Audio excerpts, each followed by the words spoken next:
Oh, absolutely. Because a lot of the information technology communications products that people wanted were made in China. The same goes for example, personal protective equipment.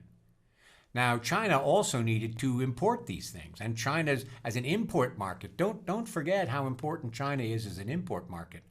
Over 2 trillion a year in imports. It's the second biggest importer in the world, and it's a very important market for exporters the world over. So that's an important role for China to play too, in terms of bringing about stability. Now, part of the problem has also been the demand for Chinese goods has been such that the supply chains, the availability of containers or of vessels or of trucks has been severely strained because of this rather remarkable surge in demand and a change in demand in the way in which people are seeking to spend their money. It's just a different way, and it's happened really everywhere.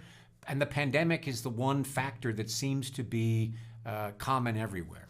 So yes, it has been a domestic thing, but the fact that China's tourism industry has been suffering is not unique to China. People can't travel. People would love to go to Shanghai, but they can't. I was supposed to go to Shanghai the last 2 years for the Import Expo, as I had for the 2 or 3 previous years, but we had to do it virtually. And of course, that involves developing new skills and using new software, new products. And it's a lot better than nothing, but I can tell you, it's a lot better to be in Shanghai than to be putting together something virtually, searching your archives for display materials. It's important, it's good, but being there in person, in my view, is always better. The WTO accession process helped to accelerate China's reform. It made China a more attractive place for inward foreign investment. And so in the course of 20 years, since China has joined, you've seen an almost tenfold increase in exports to about 2.6 trillion in goods last year, and the same, of close to 9 times more in terms of imports, over 2 trillion in imports. I mean, that's really impressive in 20 years. And China is a place where, because of its membership in the WTO, because it's a signatory to the Trade Facilitation Agreement, now the Domestic Regulation and Services Agreement, people understand what is required when you do business in China. Now, reform is never an easy thing. But if you say to those who are feeling a bit uncertain or uneasy about the reform, look, once we go through this process, we will be able to gain entry into this club of nations that is going to give us a real foothold in the global economy.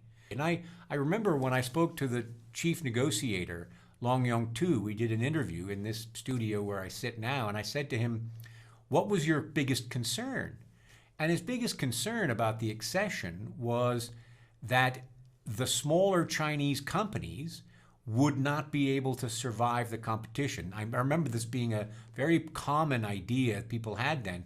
But of course, what happened was the competition and the exchange of ideas, the flow of technology and investment, it just made China more competitive.